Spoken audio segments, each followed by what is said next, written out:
What if the next 12 minutes could completely rewire the way your brain processes reality? What if I showed you a scientifically backed method that doesn't just manage negative thoughts, but actually reprograms your mind's default settings?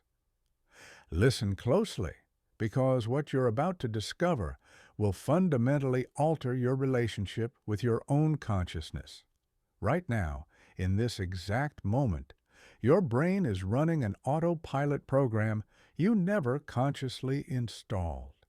Scientists estimate that your mind generates somewhere between 12,000 to 60,000 individual thoughts every single day. And here's the part that should stop you in your tracks.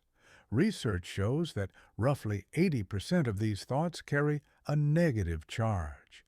Do the math with me. If you're having 50,000 thoughts daily, that means approximately 40,000 of them are working against you. 40,000 small acts of self-sabotage. 40,000 whispers telling you that you're not enough. That danger lurks around every corner. That failure is inevitable. No wonder you feel drained by evening. No wonder you wake up already exhausted. No wonder success feels like you're running uphill wearing ankle weights. But here's what the self-help industry doesn't want you to know. Those negative thoughts aren't random static. They're not bad luck. They're not a character flaw.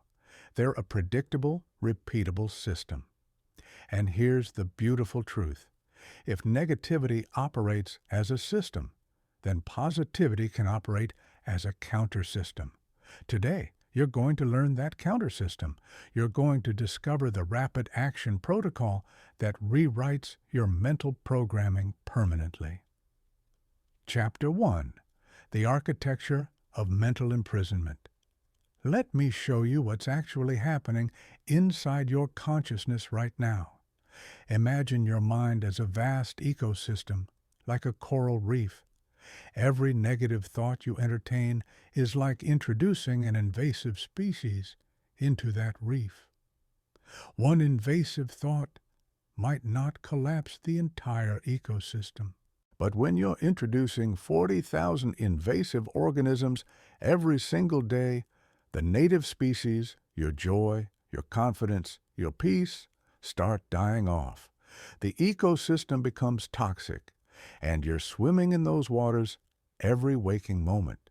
Consider how your day typically unfolds. Your alarm sounds, and before you fully opened your eyes, your mind launches its daily offensive. Not enough sleep again, already running late. That meeting is going to be brutal. I look terrible. People will notice I'm unprepared for what's waiting. Before you've taken your first sip of coffee, you've already ingested hundreds of these mental toxins. But the real danger isn't the thoughts themselves. It's how they infiltrate your physiology. Here's what most people miss. Your nervous system cannot distinguish between an actual threat and a vividly imagined one. When you think, I'm going to embarrass myself, your body responds as if public humiliation is occurring right now, in real time. Your cardiovascular system accelerates. Your muscles contract. Cortisol cascades through your bloodstream. Now multiply this physiological assault by 40,000 repetitions per day, and you start comprehending why chronic fatigue has become your baseline. You're not lacking discipline. You're not fundamentally broken. You're not weak-willed. You're living in a state of perpetual physiological emergency because your thoughts are literally triggering survival responses designed for life or death situations. The mental prison that contains you has 4 walls, and until you understand their architecture, escape remains impossible. Wall 1. The automation wall. These thoughts materialize without invitation or permission. You don't select them from a menu. They select you. They arrive fully formed, as if delivered by some external force, when in reality They're being generated by pattern recognition systems in your subconscious. Wall 2, the multiplication wall. One negative thought doesn't exist in isolation. It's a seed that immediately sprouts related thoughts, which spawn more thoughts, creating exponential cascades of negativity. A single worry about money transforms into a catastrophe scenario about bankruptcy, homelessness, and abandonment within seconds. Wall 3, the authority wall. You grant these thoughts credibility. You treat them as accurate representations of reality rather than as electrochemical events in your neural tissue. You give them jurisdiction over your emotions, your decisions, your entire life trajectory. Wall 4, the invisibility wall. Perhaps the most insidious. You don't even recognize that this is happening. The thoughts feel so natural, so much like you, that you can't see them as separate phenomena that you're experiencing. It's like asking a fish to describe water. Most people combat negative thinking with what I call the bucket approach. They try to bail out the ocean of negativity, one positive thought at a time. I'll just think more positively, they declare, and then wonder why they're exhausted after a day of trying to contradict every negative thought that surfaces. You're not fighting individual thoughts. You're fighting an industrial-scale manufacturing system that produces negativity as its primary output. The prison walls appear solid, impenetrable, permanent, but they're actually constructed from nothing more substantial than habit and belief. The moment you understand the blueprint of how these walls were built, you gain the architectural knowledge to dismantle them. The moment you see the pattern underlying your negative thoughts, you can't unsee it. And that recognition becomes the first crack in the prison walls. Your negative thinking follows predictable formulas. It uses identical triggers, travels along the same neural highways, employs the same emotional hijacking techniques every single time. Once you learn to recognize these patterns, once you can see the source code of your own mental programming, the system loses its invisible power over you. Recognition is the master key that unlocks every door in this prison. Chapter 2. The evolutionary glitch in your brain. Your brain is running software that's millions of years out of date. It was calibrated for a world where threats were physical, immediate, and concrete. In that ancient environment, a shadow in the peripheral vision might indicate a predator. An unfamiliar sound could signal an attacking rival tribe. Your ancestors' survival depended entirely on their capacity to identify threats, anticipate danger, and react instantaneously to potential harm. This survival mechanism is why your neural architecture contains what cognitive scientists call the negativity bias. Your brain's wiring literally prioritizes negative data over positive data. Threatening information travels through your neural networks faster than reassuring information. Your amygdala, the brain's alarm system, processes fear-inducing stimuli before your prefrontal cortex even gets a chance to evaluate whether the threat is real or imagined. This is why bad news feels more impactful than good news, why criticism stings more sharply than praise feels good, why one negative comment on your work outweighs 10 positive ones. Your brain treats every worry as if it were a stalking predator, even though the modern predators are abstract concepts like rejection, failure, and judgment. Here's the fundamental problem. In today's world, the dangers aren't physical, they're psychological. The threats aren't real, they're potential or imagined. But your ancient survival brain doesn't know the difference between being chased by a tiger and being worried about a performance review, the same alarm systems activate. The same stress hormones flood your system. The same fight or flight response engages. This creates what I call the modern anxiety paradox. The very biological mechanism that kept your ancestors alive is now slowly killing you. The negativity bias that protected humans from extinction is now protecting you from nothing while generating chronic stress, anxiety, and depression. Every time a negative thought crosses your mind, it initiates a biochemical domino effect throughout your entire body. Cortisol, your primary stress hormone, surges into your bloodstream, elevating your blood pressure and compromising your immune system's effectiveness. Adrenaline pumps through your cardiovascular system, creating sensations of agitation and restlessness. Norepinephrine alters your neurochemistry, making rational thought more difficult and panic responses more accessible. But the damage doesn't stop when the thought passes. These stress chemicals don't just affect you momentarily. They actually restructure the physical architecture of your brain over extended periods. Chronic negative thinking literally causes your prefrontal cortex to atrophy. That's the region responsible for executive function, rational decision-making, and emotional regulation. Meanwhile, the same chronic negativity causes your amygdala, the fear center, to enlarge and become more reactive. Think about what this means. The more you engage in negative thinking, the better your brain becomes at negative thinking. It's neurological practice. You're essentially going to the gym every day, but instead of building strength, you're building anxiety.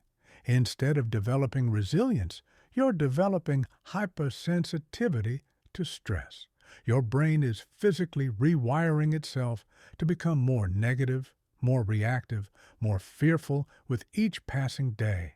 The scientific term for this is neuroplasticity, your brain's ability to reorganize itself by forming new neural connections. And here's where the story takes a hopeful turn. The same neuroplastic mechanisms that create the problem can engineer the solution.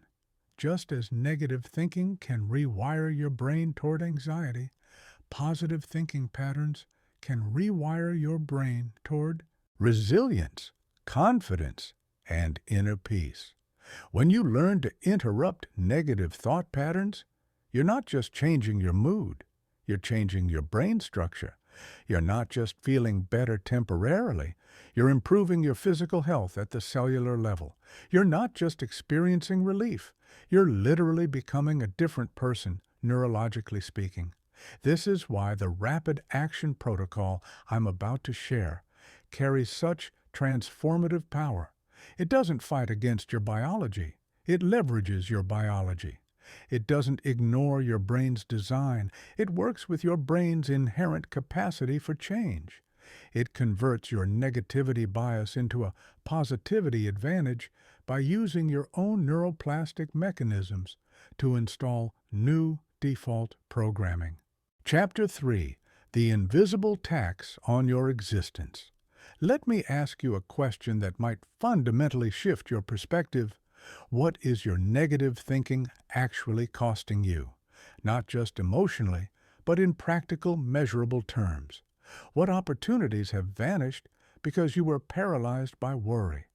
What relationships have deteriorated because you were trapped in negative spirals? What dreams have you filed away as impossible because your inner critic convinced you they were beyond your reach?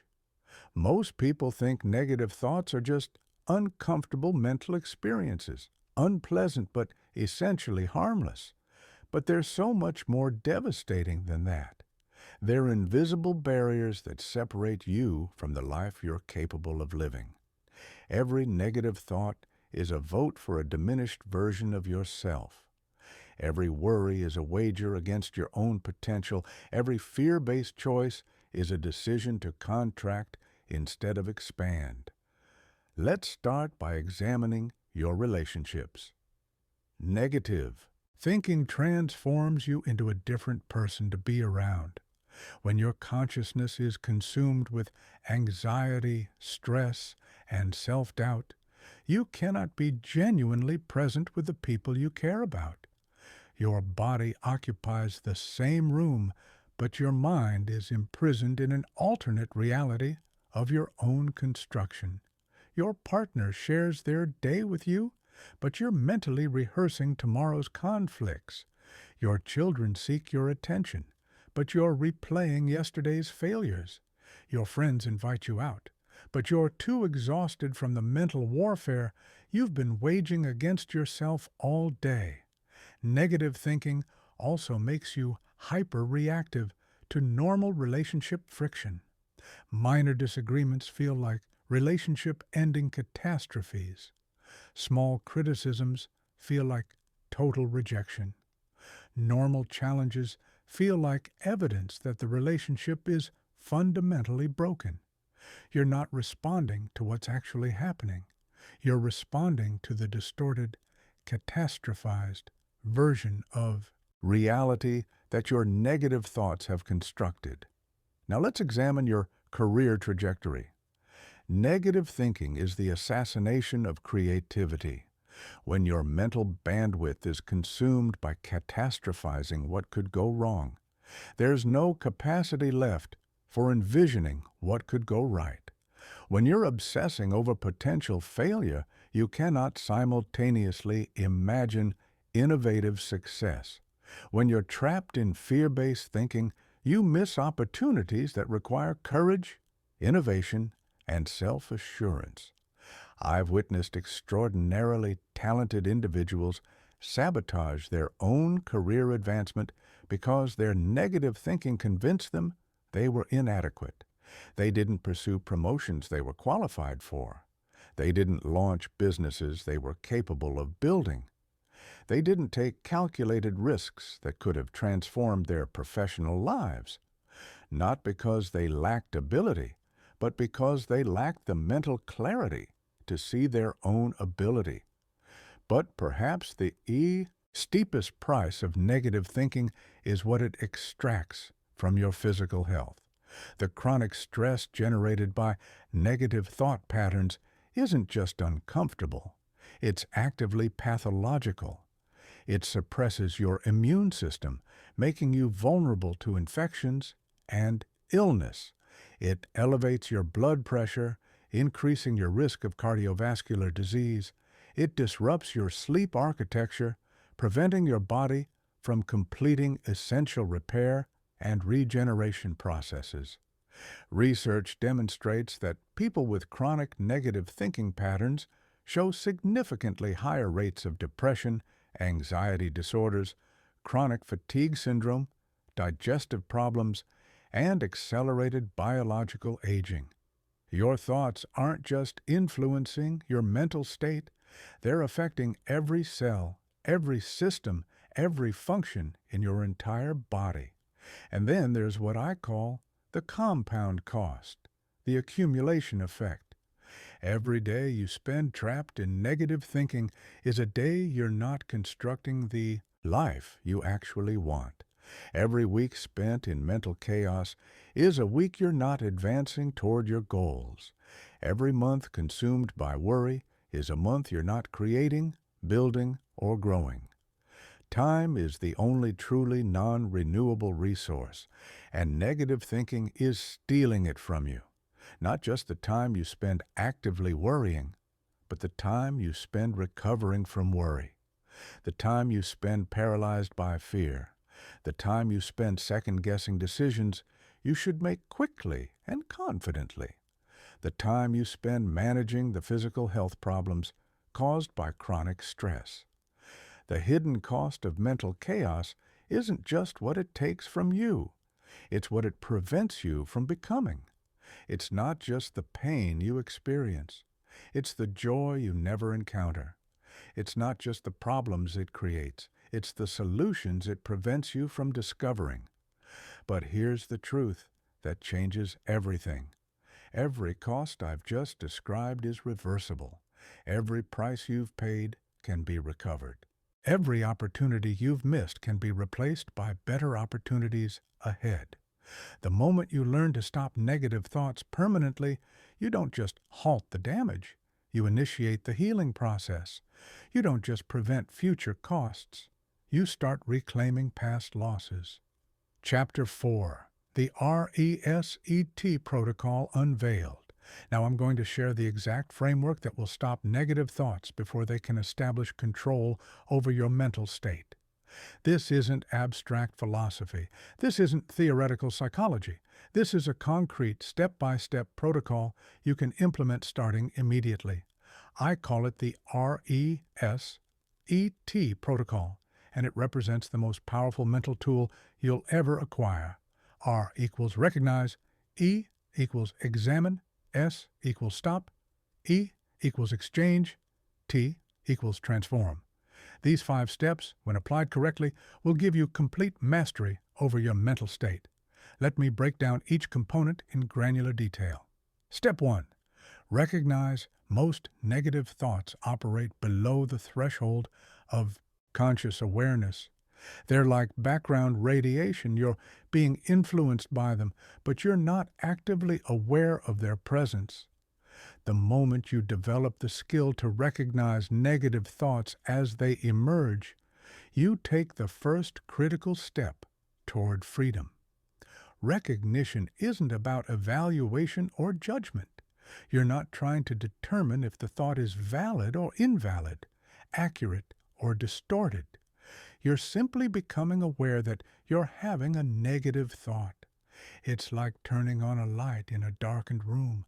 The instant you can see what's there, you gain the power to do something about it. But recognition requires practice because negative thoughts are masters of disguise. They don't announce themselves by saying, "Hello, I'm here to ruin your day." Instead, they masquerade as reasonable concerns. They present themselves as logical planning. They disguise themselves as facts. A negative thought doesn't say, "I'm an irrational fear." It says, "You should probably worry about this." It's the responsible thing to do. It doesn't say, "I'm catastrophizing." It says, "You need to think this through carefully." It doesn't say, "I'm sabotaging you." It says, "I'm just being realistic." Step 2. Examine. Once you've recognized that you're having a negative thought, you need to examine it with scientific objectivity. This is where you become a researcher studying your own mind. You don't automatically accept the thought as truth, and you don't automatically reject it as false. You examine it with genuine curiosity. Ask yourself 3 diagnostic questions. Is this thought helpful? Does it move me toward my goals or away from them? Is this thought accurate? Is it based on verifiable facts or on assumptions and fears? Is this thought productive? Does it generate solutions or just generate suffering? Most negative thoughts fail all 3 tests. They don't help you solve problems. They don't accurately represent reality. And they don't move you toward your desired outcomes. The examination step is crucial because it breaks the automatic authority that negative thoughts hold over you. Instead of being a victim controlled by your thoughts, you become an investigator studying them. Instead of being dominated by your mental patterns, you become curious about them. Step 3. Stop. This is where you interrupt the negative thought pattern before it can build momentum. You don't try to fight the thought or forcefully push it away, because that approach just gives it more energy. Instead, you use a pattern interrupt technique that immediately shifts your mental state. The most effective pattern interrupt I've discovered is the mental circuit breaker. The moment you recognize and examine a negative thought, you say to yourself, either aloud or silently, with complete authority, "Stop, reset, now." You don't say it pleadingly or hopefully. You say it with the same firm authority you'd use to stop someone from walking into traffic. You're not asking the thought to leave. You're commanding it to stop. Step 4. Exchange. Nature abhors a vacuum, and so does your mind.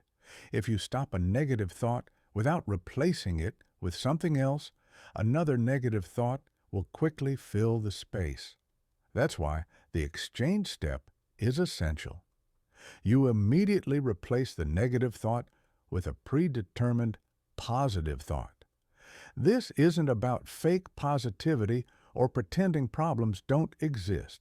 This is about choosing thoughts that serve you instead of thoughts that sabotage you. Instead of, I'm going to fail, you exchange it for, I'm learning and growing through challenges. Instead of, this is impossible, you exchange it for, this is difficult, and I'm capable of handling difficult things. Step 5. Transform. This is where you take the exchange thought and anchor it deeply in your nervous system using emotion, visualization, and physical movement. You don't just think the positive thought. You feel it, see it, and embody it. This is what makes the change permanent instead of temporary. The R.E.S.E.T protocol works because it's based on how your brain actually functions. It works with your neurology instead of against it. It doesn't require perfection, and it doesn't demand superhuman willpower. It just requires you to apply these 5 steps consistently whenever negative thoughts arise. The beauty of this system is that it becomes easier with practice. The more you use it, the faster it works. Eventually, the process becomes automatic. Your brain learns to recognize, examine, stop, exchange, and transform negative thoughts so rapidly that they barely register in your consciousness before being neutralized. This is what I mean by a quick fix that actually works. It's quick because each application takes less than 30 seconds. It's a fix because it addresses the root cause of mental suffering. And it works because it's grounded in proven principles of neuroscience and psychology. Mastering the 5 steps. Chapter 5. Recognition. The foundation of mental liberation. Recognition is the master skill that unlocks every other dimension of mental transformation. Without recognition, you remain unconsciously enslaved by your thoughts. With recognition, you become the conscious director of your mental experience. But recognition is far more sophisticated and powerful than most people understand. There are 3 tiers of recognition mastery, and developing all 3 will give you unprecedented command over your mental state. Tier 1, surface recognition, becoming aware of obvious negative thoughts as they occur. Tier 2, pattern recognition, identifying the deeper structures and triggers that generate negative thinking. Tier 3, predictive recognition, catching negative thoughts before they fully crystallize in consciousness. Let's explore surface recognition first. This is where you learn to identify negative thoughts in real time. The key is understanding that negative thoughts have distinctive signatures. They create specific physiological responses that you can learn to detect. Negative thoughts create contraction in your body. You feel tighter, smaller, more compressed. It's as if your entire being is physically shrinking.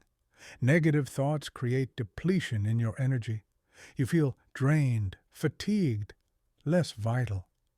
It's like someone opened a drain plug and your life force is flowing out. Negative thoughts create confusion in your mind.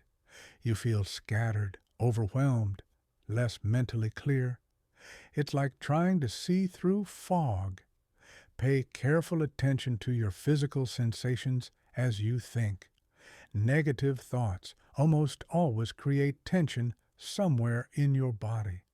Your shoulders might rise toward your ears. Your jaw might clench unconsciously. Your breathing might become shallow and rapid. Your stomach might develop a knot of anxiety. These physical signals are often faster and more reliable than trying to monitor your thoughts directly. Your body knows you're having a negative thought before your conscious mind recognizes it. Learn to read these somatic signals, and you'll catch negative thoughts earlier in their life cycle. Also, pay attention to your emotional signature. Negative thoughts create predictable emotional states: anxiety, sadness, anger, frustration, overwhelm, hopelessness. But here's what most people overlook. These emotions have subtle early warning signs before they become full-blown emotional states. Anxiety starts as a slight sense of unease, a barely perceptible tension in your chest. Sadness starts as a gentle heaviness, a subtle dimming of your inner light. Anger starts as a minor irritation, a small spark of annoyance. The earlier you can detect these emotional signals, the easier it becomes to interrupt the negative thought pattern before it gains unstoppable momentum. Think of it like catching a small flame before it becomes a raging wildfire. A few drops of water can extinguish a spark, but you need an entire fire department to stop a blaze. Tier 2, pattern recognition. And this is where the real transformation power resides. Your negative thoughts aren't random events. They follow predictable patterns. You have specific triggers that activate negative thinking. You have favorite negative thoughts that your mind returns to repeatedly. You have particular times of day when you're most vulnerable to mental chaos. Start paying attention to your negative thought triggers. What situations, people, or experiences consistently activate negative thinking? For some people, it's opening their laptop first thing in the morning and seeing the flood of emails. For others, it's scrolling through social media and comparing their behind the scenes to everyone else's highlight reel. For many, it's interactions with specific individuals who drain their energy. Also, notice your recurring negative thought themes. Do you tend to catastrophize about finances? Do you obsess over health symptoms? Do you ruminate about relationship problems? Do you replay past embarrassments on an endless loop? Most people have 3 to 5 core negative thought patterns that account for approximately 80% of their mental suffering. Identify your core patterns, and you've identified the primary targets for transformation. Time patterns are equally revealing. Are you more negative in the morning or evening? Do Sunday evenings trigger anxiety about the upcoming work week? Do Monday mornings create dread? Do Friday afternoons create pressure about having productive weekends? Understanding your temporal triggers allows you to be extra vigilant during vulnerable periods. If you know that 3 p.m. is when your mental state typically crashes, you can prepare for that window with preemptive positive practices. Tier 3, predictive recognition. This is the advanced skill that will make you nearly immune to negative thinking. At this level, you become so attuned to your mental patterns that you can sense a negative thought forming before it fully emerges into consciousness. This might sound mystical, but it's actually quite practical. Just as you can feel a sneeze coming before you sneeze, you can feel a negative thought approaching before you think it. There's usually a subtle shift in your energy, a slight change in your breathing, a minor adjustment in your posture. The key is slowing down and paying attention. Most people live their lives at such a frenetic pace that they miss these subtle signals. But when you cultivate what I call mental mindfulness, you become exquisitely aware of the micro movements of your consciousness. Predictive recognition allows you to prevent negative thoughts instead of just responding to them. It's the difference between catching a ball that's been thrown at you versus preventing someone from throwing the ball in the first place. Prevention is always easier than cure. To develop predictive recognition, practice the mental weather check.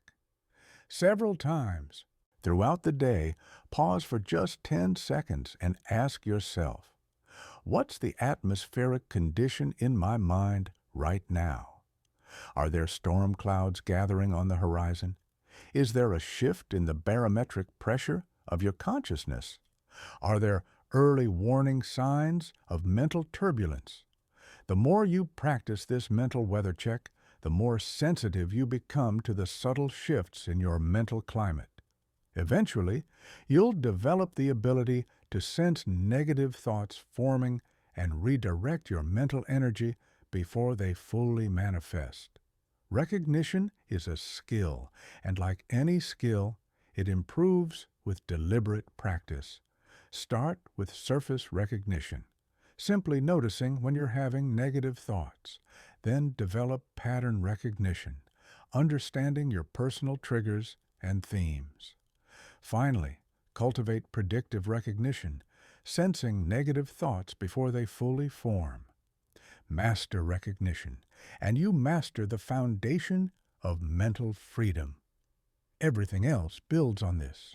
Crucial first step. Chapter 6. Examination. Becoming the scientist of your own mind. Once you've mastered recognition, the next step in the R.E.S.E.T protocol is examination. And this is where most people either accelerate their transformation or inadvertently sabotage their progress. The examination phase is not about judging your thoughts or determining if they're right or wrong. It's about becoming a neutral, curious observer of your own mental processes. Think of yourself as a scientist investigating a phenomenon. You don't arrive with predetermined conclusions. You don't get emotionally invested in the data. You simply observe, gather information, and analyze what you discover. This is exactly the mindset you need to bring to examining your negative thoughts. The first tool in your examination toolkit is what I call the reality test. When a negative thought arises, you ask yourself one simple question. Is this thought based on verifiable facts or on fears and assumptions? Most negative thoughts fail this test immediately because they're not based on what's actually happening in objective reality. They're based on what might happen, could happen, or what happened in the past under different circumstances. For example, if your thought is, I'm going to embarrass myself in this meeting, apply the reality test. What are the verifiable facts? The facts are, you have a meeting scheduled, you've prepared your materials, you have experience in similar situations. The fear-based addition is the assumption that you're going to embarrass yourself. The fact and the fear are completely different categories of information. Here's what's fascinating about the reality test. When you separate verifiable facts from fears and assumptions, you realize that probably 90% of your negative thoughts are pure fiction. They're stories your mind is telling you about imaginary futures that will likely never occur. You're not responding to reality. You're responding to a horror movie script that your mind has written, directed, and is now forcing you to watch. Once you see this clearly, those thoughts lose most of their power over you. The second examination tool is the utility assessment. Even if a negative thought contains some factual elements, you need to determine whether thinking this thought is actually serving you. Ask yourself, is this thought moving me toward my goals or away from them? Is it making me stronger or weaker? Is it opening possibilities or closing them? Let's say you're thinking about an error you made at work. The factual element is that you did make a mistake. That's reality. But endlessly ruminating about it, replaying it like a video on loop, and mentally flogging yourself over it isn't useful. It doesn't change the past. It doesn't improve your future performance. It doesn't solve any problems. All it does is drain your energy and undermine your confidence. A useful response to the same mistake might be, I made an error. I've extracted the lesson from it. I'll apply that lesson going forward. This thought acknowledges the reality without wallowing in it. It extracts value without extracting your life force. It's based on the same facts, but creates entirely different emotional and behavioral outcomes. The third examination tool is what I call the zoom out test. This is where you ask yourself, will this matter in 5 years? Will I even remember this situation in 5 years? This question has the power to instantly shift perspective because most of the things we worry about are incredibly temporary and insignificant in the grand arc of our lives. I remember working with a client who was consumed with anxiety about a disagreement she had with a colleague. She was losing sleep over it, snapping at her family, unable to focus on anything else. When I asked her if this would matter in 5 years, she paused, thought for a moment, and said, I probably won't even be working at this company in 5 years. I might not even remember this person's name. That single question shifted her entire perspective and allowed her to release days of mental torture.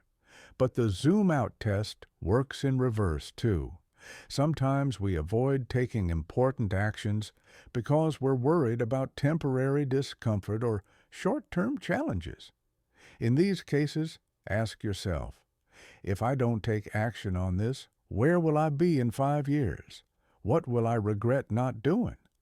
The fourth examination tool is evidence evaluation. This is where you become a lawyer in the courtroom of your own mind.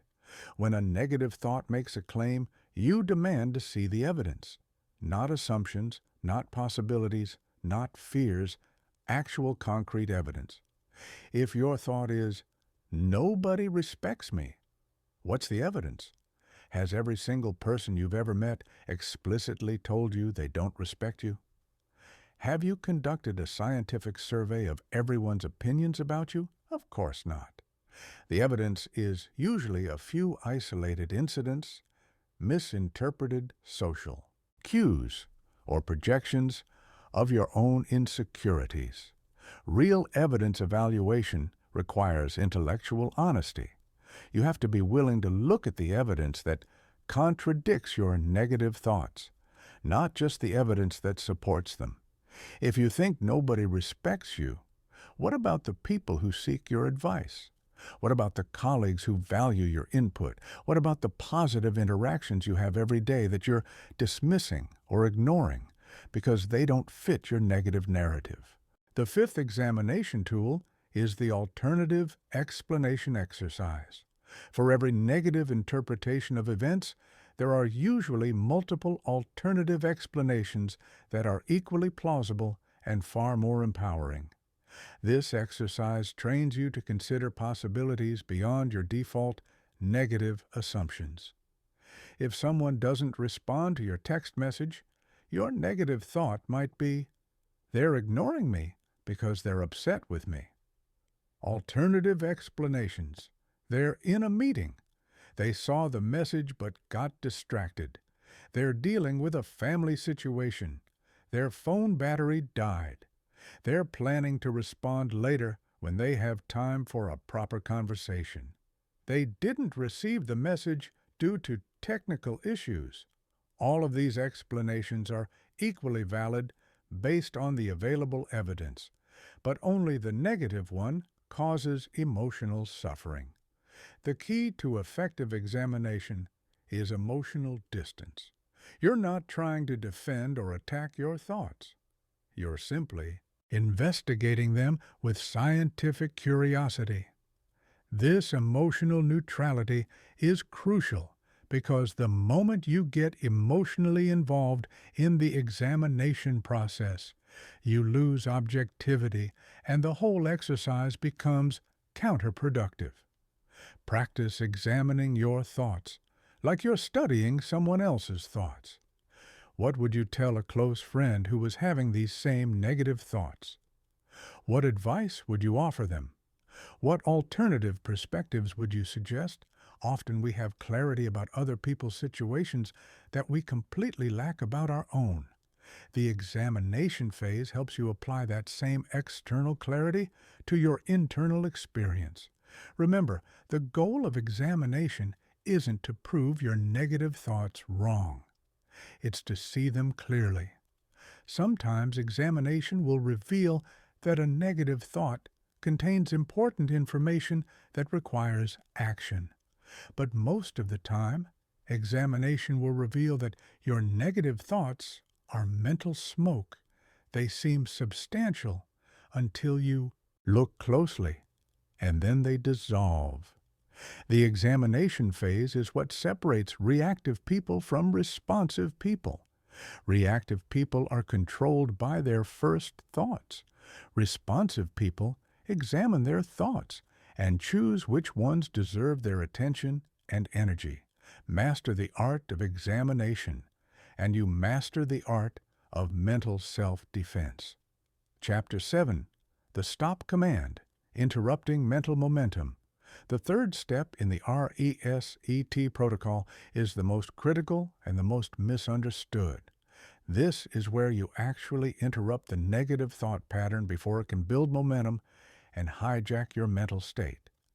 But stopping negative thoughts isn't about fighting them or trying to force them out of your mind.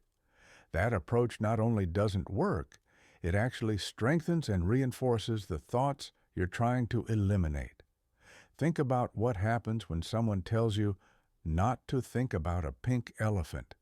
The moment the words, "Don't think about a pink elephant," enter your awareness, what immediately appears in your mind? A pink elephant, of course. This occurs because your brain can't process negation. It only hears the content, pink elephant, and immediately generates the image you're trying to avoid. The same principle applies to negative thoughts. When you try to fight a negative thought, when you resist it or push against it, you're actually giving it more energy and attention. You're feeding the very thing you're trying to starve. This is why willpower and positive thinking alone are inadequate strategies for dealing with negative thoughts.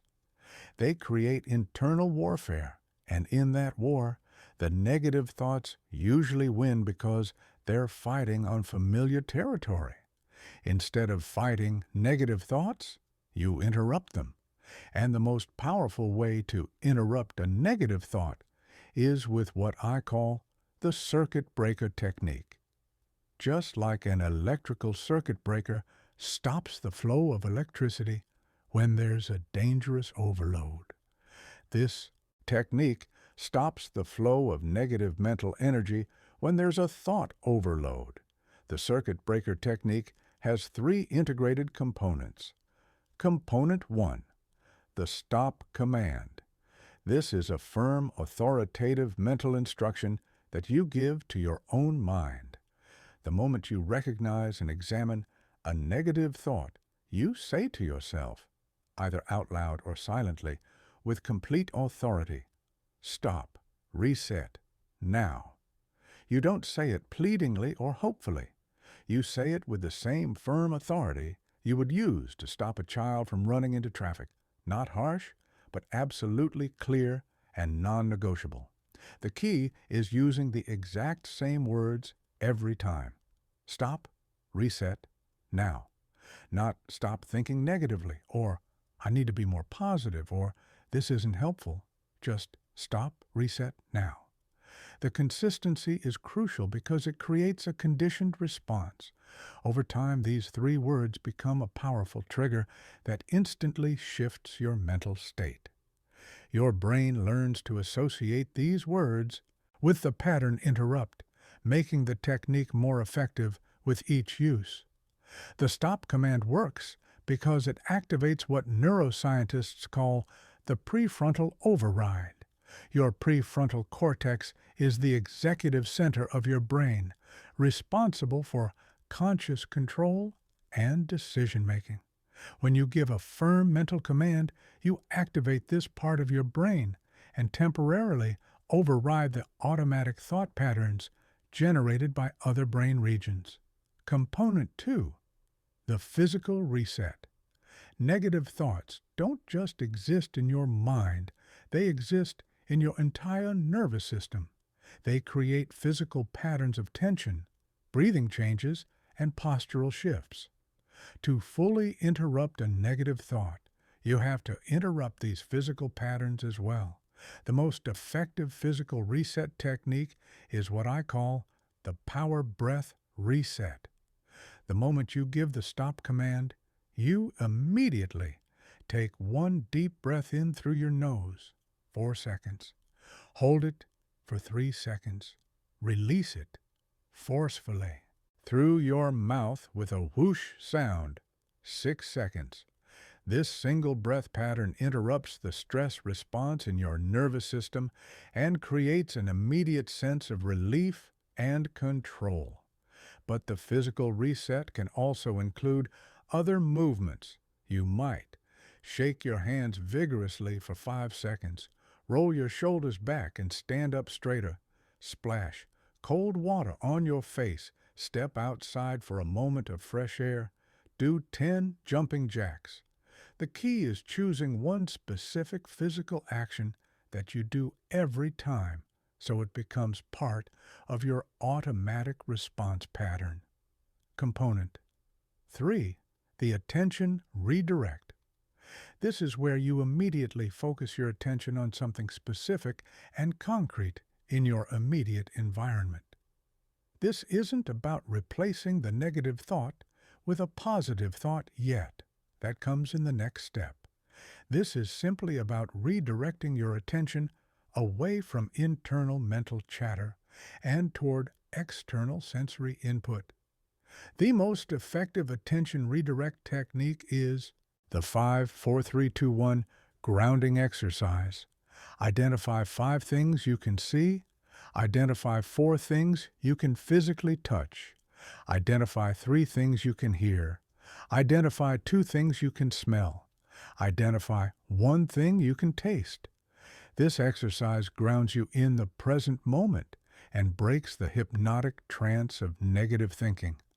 Alternative attention redirect techniques include focusing intently on your breathing for 30 seconds, counting backwards from 100 by sevens. Describing everything in your immediate environment in great detail, reciting a memorized poem or song lyrics. The goal is to occupy your conscious attention with something neutral and present moment focused. The circuit breaker technique works because it addresses negative thoughts at 3 levels simultaneously: mental, physical, and attentional. Most people try to stop negative thoughts with mental effort alone, but negative thinking is a whole-body experience that requires a whole-body solution. Here's what's crucial to understand. The circuit breaker technique isn't about making negative thoughts disappear forever. It's about stopping them from gaining momentum and taking control of your mental state. Think of negative thoughts like small fires. If you catch them early and interrupt them quickly, they extinguish easily. But if you let them burn unchecked, they become raging infernos that consume all your mental resources. The timing of the pattern interrupt is critical. The longer you wait after recognizing a negative thought, the more momentum it builds and the harder it becomes to interrupt. This is why the examination phase should be brief, just long enough to see the thought clearly, but not so long that the thought has time to multiply and spread throughout your consciousness. Practice the circuit breaker technique when you're not in the middle of negative thinking, so it becomes automatic when you need it most. Just like fire drills, mental pattern interrupts need to be rehearsed when you're calm, so they're available when you're stressed. Some people worry that interrupting negative thoughts is a form of denial or avoidance. But there's a huge difference between suppressing valid concerns and interrupting mental garbage. If a negative thought contains important information that requires action, the examination phase will reveal that. You'll take appropriate action and move forward. But most negative thoughts are just mental noise that serves no constructive purpose. They're repetitive loops that don't generate insights or solutions. The circuit breaker technique gives you the power to choose which thoughts deserve your attention and which thoughts deserve to be interrupted. This choice is the foundation of mental freedom and the key to breaking free from unconscious negative thought patterns. The Transformation Engine. Chapter 8, The Exchange, Trading Mental Limitations for Mental Power. The fourth step in the R.E.S.E.T protocol is where the real alchemy happens. This is where you replace the negative thought you've interrupted with a specifically chosen powerful thought that serves your goals, supports your well-being, and propels you toward the life you're actually designed to live. But here's where most people make a catastrophic mistake. They think the exchange step is about delusional positivity or pretending obstacles don't exist. They try to replace "I'm going to fail" with "everything will be perfect," or substitute "this is challenging" with "this is effortless." This approach fails spectacularly because your mind immediately rejects thoughts that are obviously untrue or unrealistic. Your internal BS detector is incredibly sensitive, and it will not tolerate blatant lies disguised as positive thinking. The exchange step isn't about deceiving yourself with fantasy. It's about choosing thoughts that are both empowering and believable. It's about finding perspectives that acknowledge reality while supporting your mental health and forward momentum. It's about becoming a deliberate curator of your own consciousness, intentionally selecting thoughts that serve you instead of sabotaging you. The key to effective thought exchange is understanding the crucial difference between positive thinking and powerful thinking. Positive thinking tries to make everything seem wonderful and problem-free. Powerful thinking acknowledges challenges while maintaining agency, capability, and forward momentum. Powerful thinking is realistic optimism rather than delusional positivity. For example, if your negative thought is, "I'm terrible at public speaking," a positive thinking replacement might be, "I'm an amazing speaker and everyone loves listening to me." But if you genuinely struggle with public speaking, your mind will reject that replacement instantly because it contradicts your lived experience. A powerful thinking replacement would be, "I'm developing my speaking skills," or "I'm becoming more comfortable with public speaking," or "every presentation is making me stronger." These thoughts acknowledge your current reality while directing your energy toward growth and possibility. They're believable because they're true. You are developing. You are becoming more comfortable. Every experience is contributing to your growth. The most effective exchange thoughts fall into 5 categories, which I call the 5 pillars of mental strength. Understanding these 5 pillars will give you a framework for creating exchange thoughts that are both believable and empowering. Pillar 1. Growth orientation. Instead of thoughts that assume fixed limitations, You choose thoughts that assume continuous development. Instead of, I'm not good at managing money, you think, I'm learning to make wiser financial decisions. Instead of, I always struggle with conflict, you think, I'm developing better communication skills. Growth orientation thoughts are powerful because they're always accurate. You are always learning, developing, and evolving. Even when you're struggling or making mistakes, you're gathering information that contributes to your eventual mastery. Growth orientation thoughts redirect your focus from current limitations to future possibilities. Pillar 2, resource focus. Instead of thoughts that emphasize what you lack, you choose thoughts that emphasize what you possess. Instead of, I don't have enough time, you think, I'll prioritize what matters most. Instead of, I don't know how to solve this, you think, I'll discover the solution, or I'll find the help I need. Resource-focused thoughts shift you from a scarcity mindset to an abundance mindset.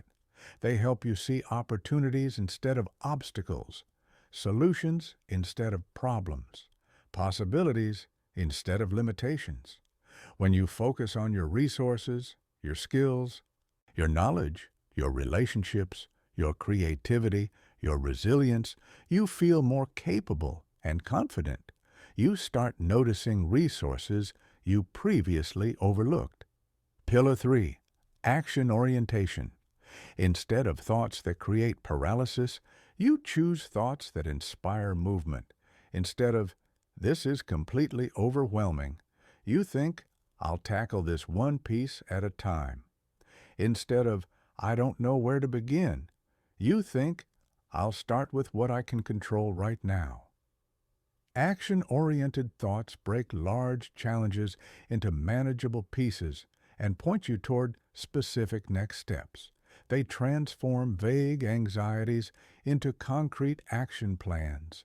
When you're focused on what you can do rather than what you can't do, you feel more empowered and less helpless. Action creates momentum, and momentum creates confidence. Pillar 4, present moment. Focus. Instead of thoughts that trap you in past regrets or future fears, you choose thoughts that ground you in current reality. Instead of, I always mess things up, you think, right now, I'm focused and prepared. Instead of, what if everything falls apart? You think, right now, I'm handling what's in front of me. Present moment focused thoughts are incredibly powerful because the present moment is the only time you actually have any control. You can't change the past, and you can't control the future, but you can influence what's happening right now.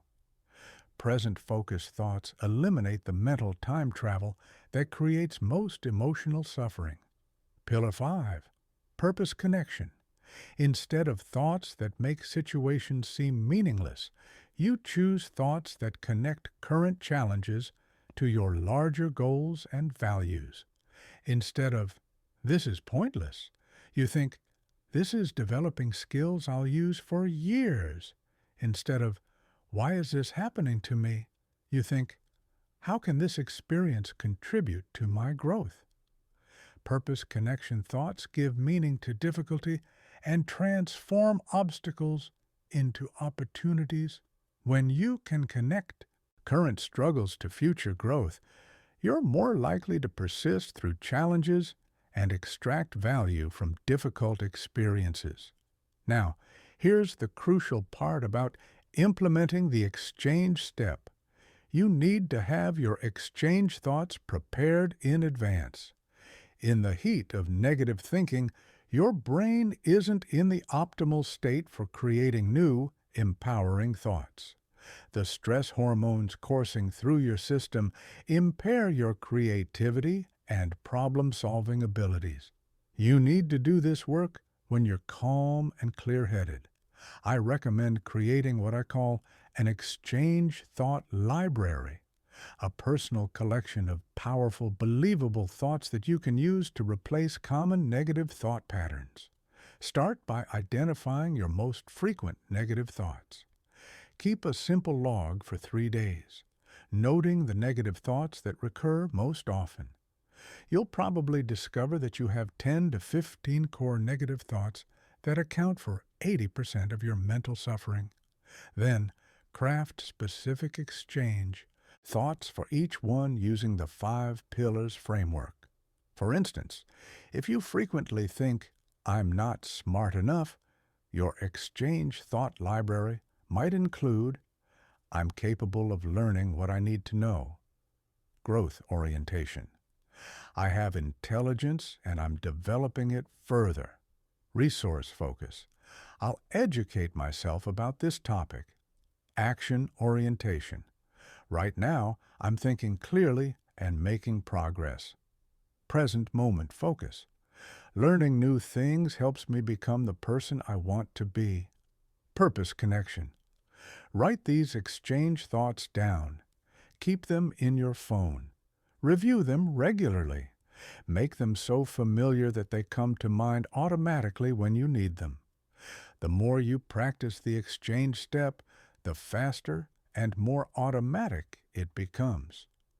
Eventually, powerful thoughts will start arising spontaneously to replace negative thoughts without conscious effort on your part.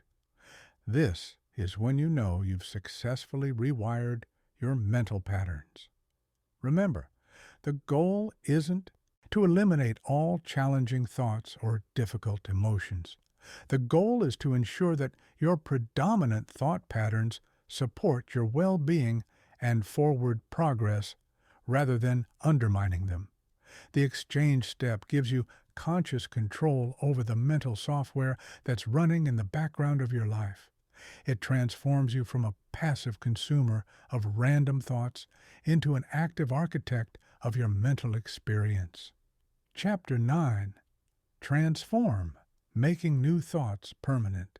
The fifth and final step in the R.E.S.E.T protocol is what separates temporary relief from permanent transformation. This is where you take the positive exchange thought and anchor it so deeply in your nervous system that it becomes your new automatic response. Without this step, you'll find yourself having to repeat the entire process over and over again with the same negative thoughts. The thoughts will keep returning because you haven't actually changed the underlying neural pathways. You've just temporarily redirected them.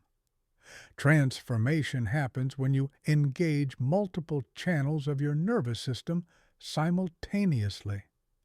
Most people try to change their thoughts with thinking alone, but thoughts are just one channel of human experience. To create lasting change, you need to involve emotion, visualization, physical sensation, and movement. You need to make the new thought feel real, not just sound reasonable. The transformation step has 4 integrated components, which I call the LIVE formula. L equals linguistic programming, I equals imagery, activation, V equals visceral engagement, E equals energetic embodiment. Each component reinforces the others, creating a synergistic effect that makes new thought patterns stick permanently. Component 1. Linguistic programming. This is where you enhance the exchange thought with specific language patterns that increase its impact on your subconscious mind.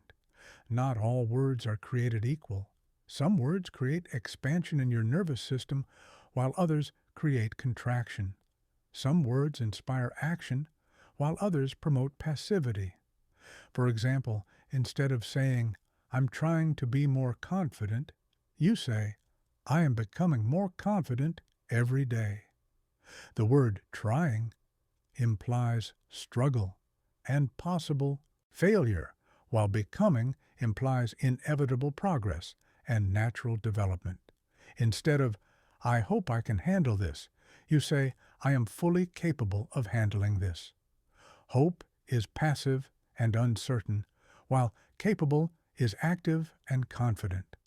The most powerful linguistic programming technique is what I call identity integration. Instead of thinking thoughts about what you want to do or achieve, you think thoughts about who you are becoming. Instead of, I want to be successful, you think, I am a person who creates success. Instead of, I need to be more disciplined, you think, I am someone who follows through on commitments. Identity integration works because your subconscious mind is always working to make your actions consistent with your sense of identity. When you think of yourself as a confident person, you automatically start acting more confidently. When you see yourself as someone who solves problems, you naturally look for solutions instead of dwelling on difficulties. Component 2. Imagery activation. This is where you create vivid mental pictures that support your new thought pattern. Your brain processes images much faster and more powerfully than words. When you combine linguistic programming with visual imagery, you create thoughts that your mind can't ignore or forget. The key to effective imagery activation is specificity and multisensory detail. Don't just see yourself succeeding, see the specific environment where you're succeeding. Hear the sounds around you. Feel the physical sensations in your body. Notice the details of the scene. Experience the emotions flowing through you. For example, if your exchange thought is, I am confident and capable in professional settings, don't just repeat those words. See yourself walking into a conference room with your shoulders back and head high. Hear yourself speaking clearly and persuasively. Feel the steadiness in your breathing and the relaxation in your muscles. Notice people responding positively to your presence and ideas. Experience the satisfaction and enjoyment of professional competence. The more vivid and detailed your mental imagery, the more real it becomes to your subconscious mind. Your brain starts creating neural pathways as if these experiences were actually happening, which makes it much easier to act confidently in real professional situations. Component 3. Visceral engagement. This is where you feel the new thought pattern in your body. Thoughts aren't just mental events, they're physical events that create specific sensations throughout your nervous system. Negative thoughts create contraction, tension, and depletion. Positive thoughts create expansion, relaxation, and vitality. To engage viscerally with your new thought pattern, pay attention to how it feels in your body when you think it. Where do you feel expansion? Where do you feel lightness? Where do you feel strength? Amplify these sensations by breathing into them, moving your body in ways that enhance them, and focusing your attention on the most pleasant physical feelings. For many people, empowering thoughts create a sense of warmth in the chest, lightness in the shoulders, or stability in the lower body. Others feel tingling in their hands, relaxation in their facial muscles, or expansion in their breathing capacity. There's no right or wrong way to feel positive thoughts. The important thing is to notice and amplify whatever positive sensations arise. This creates a somatic anchor for the new thought pattern, making it more accessible in future situations. Component 4. Energetic embodiment. This is where you express the new thought pattern through movement and posture. Your body language doesn't just reflect your thoughts, it actually influences them. When you stand like a confident person, you feel more confident. When you move like an energetic person, you become more energetic. The most powerful energetic embodiment technique is what I call physical claiming. After you've programmed the language, activated the imagery, and engaged viscerally with your new thought, You do something physical that claims that thought as your new reality. You might stand up straighter and roll your shoulders back. Smile more broadly and make eye contact with yourself in a mirror. Take a deep breath and stretch your arms wide in a victory pose. Take 3 confident steps forward with purpose. Clap your hands together decisively. Physical claiming works because it creates what psychologists call embodied cognition, the phenomenon where physical actions influence mental states. When you physically embody confidence, your brain receives feedback that you are indeed confident, which reinforces the new thought pattern at a neurological level. The LIVE formula should be applied immediately after the exchange step, while your mind is still focused on the new thought. The entire transformation process should take no more than 60 to 90 seconds. Any longer than that, and you risk losing focus and momentum. Here's what a complete transformation sequence might look like. You recognize a negative thought. This project is going to be a disaster. You examine it briefly. No evidence, not helpful, based on fear, not facts. You interrupt it. Stop, reset, now. Plus a deep power breath. You exchange it. I am resourceful and will navigate this project successfully. Then you transform it by seeing yourself working calmly and effectively on the project, imagery, feeling capable and energized, visceral, standing tall and taking a confident step forward, energetic, while thinking, I am someone who handles challenges with competence, linguistic. The more you practice the transformation step, the more natural and automatic it becomes. Eventually, positive thoughts won't just replace negative ones. They'll be accompanied by positive feelings, images, and energy states that make them incredibly compelling and memorable. This is how you create permanent change instead of temporary relief. This is how you rewire your brain for success instead of just managing symptoms. This is how transformation happens. Chapter 10. The Implementation Blueprint, making this your new operating system. Now that you understand all 5 steps of the R.E.S.E.T protocol, the critical question becomes, how do you implement this system so effectively that it becomes your automatic response to negative thinking? How do you transform a technique into a lifestyle? How do you make this your new mental operating system rather than just another tool you occasionally remember to use? Implementation is where most people fail, not because the system doesn't work, but because they approach implementation randomly instead of strategically. They try to use the R.E.S.E.T protocol only when they remember it, only when they're already drowning in negative thinking, or only when they're feeling motivated. This scattered approach produces scattered results. Successful implementation requires what I call the 3-phase integration process.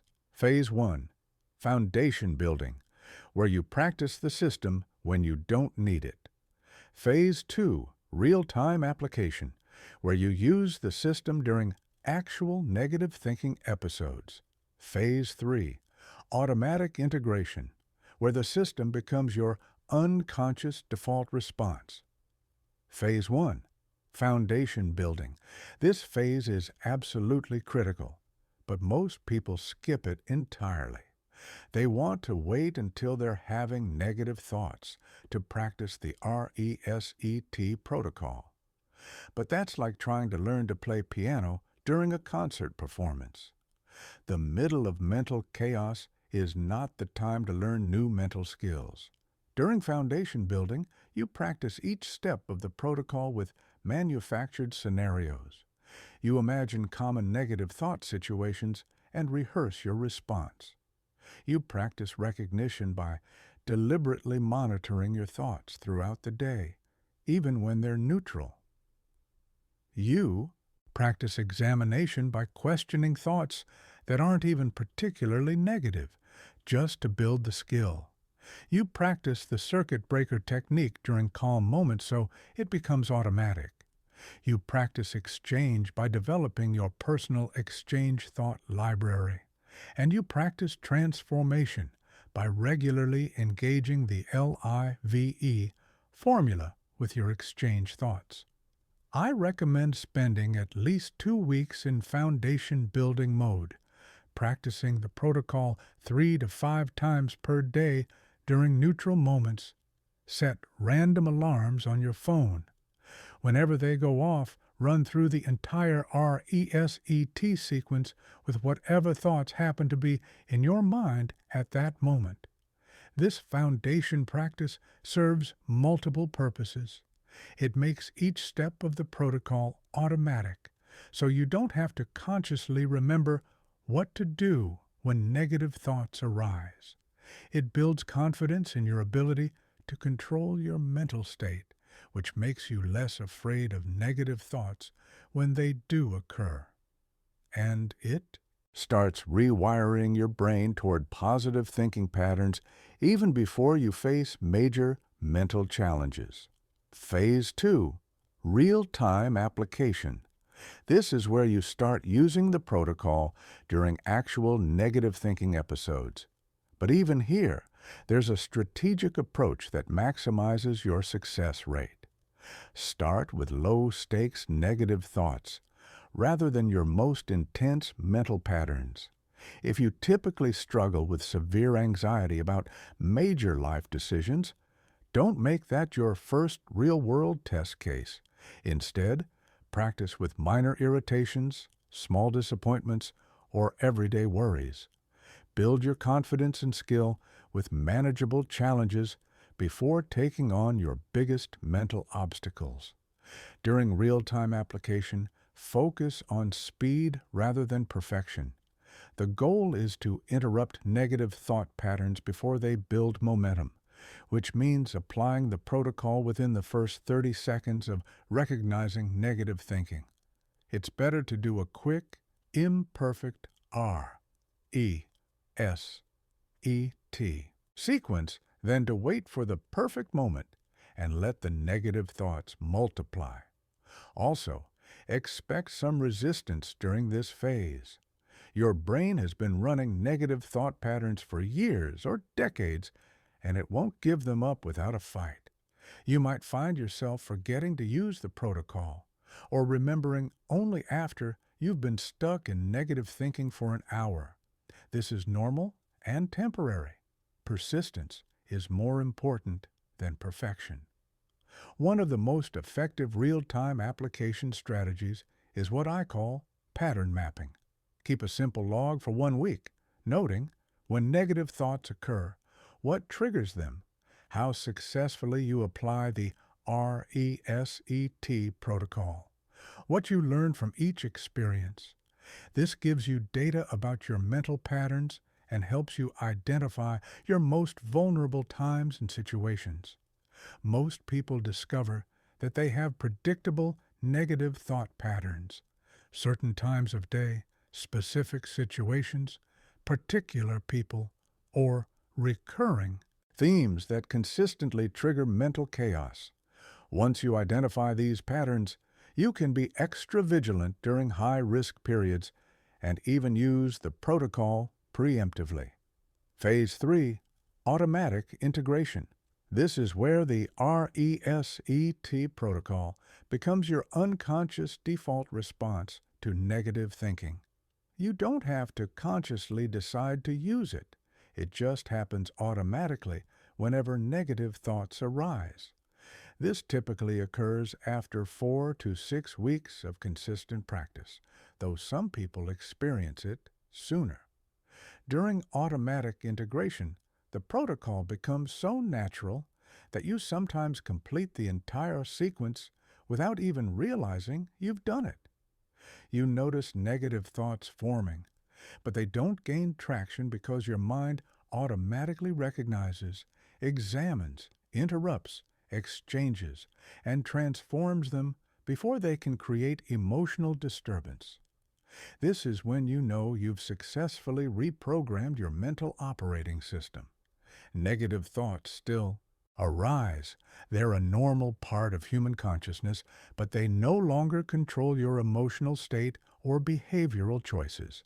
They become like clouds passing through the sky of your awareness, noticeable but not significant, present but not persistent. To accelerate the integration process, I recommend 3 supplementary practices. Evening mental review. End each day with a brief reflection on how you handled your thoughts throughout the day. What worked well? What could be improved? What patterns are you noticing? Morning mental preparation. Start each day with mental rehearsal where you visualize yourself handling potential negative thoughts with ease and confidence. See yourself recognizing negative patterns early, applying the R.E.S.E.T protocol smoothly, and maintaining positive mental states throughout various challenging scenarios. Positive mental rehearsal. Regularly visualize and feel the mental state you want to maintain. Don't just practice responding to negative thoughts. Practice generating and sustaining positive thoughts proactively. This builds mental strength rather than just mental defense. Remember, the goal isn't to never have another negative thought. The goal is to have complete choice about which thoughts you allow to influence your emotions and actions. The R.E.S.E.T protocol gives you that choice, but only if you implement it strategically and consistently. Your mental operating system took years to develop, and it won't change overnight. But with strategic implementation, you can create profound and permanent transformation in a matter of weeks. The key is treating this as a systematic process rather than a random technique, and approaching it with the same dedication you would bring to learning any other life-changing skill. Advanced Mastery and Real-World Application. Chapter 11. Advanced Pattern Recognition, Defeating Sophisticated Negative Thinking. Now that you've mastered the foundational R.E.S.E.T protocol, it's time to address the advanced negative thought patterns that can slip through your defenses if you're not prepared for them. These are the cunning, sophisticated forms of negative thinking that disguise themselves as wisdom, logic, or even self-improvement. They're the mental viruses that have evolved to bypass your conscious detection systems. The first advanced pattern I want to address is what I call rational negativity. These are negative thoughts that sound completely reasonable, logical, and well-founded. They present themselves as careful analysis or prudent planning, making them much harder to recognize and interrupt than obvious catastrophic thinking. For example, instead of thinking, everything is going to fall apart, rational negativity sounds like, I should probably consider all the potential problems so I'm adequately prepared. Instead of, I'm worthless, it sounds like, I need to have realistic expectations about my capabilities. Instead of, life is hopeless, it sounds like, I don't want to set myself up for disappointment by being too optimistic. The problem with rational negativity is that it contains just enough truth to seem valid. It is important to anticipate challenges. It is wise to understand your limitations. It is reasonable to avoid unrealistic expectations. But when these seemingly reasonable thoughts become your dominant mental patterns, they create the same physiological and emotional effects as obviously irrational negative thinking. Your body doesn't distinguish between rational worry and irrational worry. Stress is stress. To handle rational negativity, you need to apply what I call the proportion test. Ask yourself, What percentage of my mental energy is spent on potential problems versus potential solutions? What ratio of my attention goes to limitations versus possibilities? How much time do I spend preparing for failure compared to preparing for success? If you discover that more than 30% of your mental energy is spent on negative scenarios, even logical ones, you're dealing with rational negativity. The solution isn't to ignore potential problems entirely, but to deliberately balance problem awareness with solution focus, limitation acknowledgement with possibility exploration. The second advanced pattern is disguised negativity, where negative thoughts masquerade as positive ones. These are thoughts that sound optimistic on the surface, but carry hidden negative assumptions. They're particularly dangerous because they make you feel like you're thinking positively when you're actually reinforcing limiting beliefs. Examples of disguised negativity include, "At least I'm not as bad as," which sounds like gratitude but reinforces comparison and scarcity thinking. "Maybe if I just work harder, I'll finally be good enough," which sounds motivational but assumes you're currently inadequate. "I'm lucky this worked out," which sounds appreciative but implies you don't have control over your outcomes. To detect disguised negativity, pay attention to the underlying assumptions in your seemingly positive thoughts. What beliefs about yourself, others, or the world are embedded in these thoughts? Are they empowering or limiting? Do they make you feel more capable or less capable? The third advanced pattern is future-focused anxiety disguised as planning.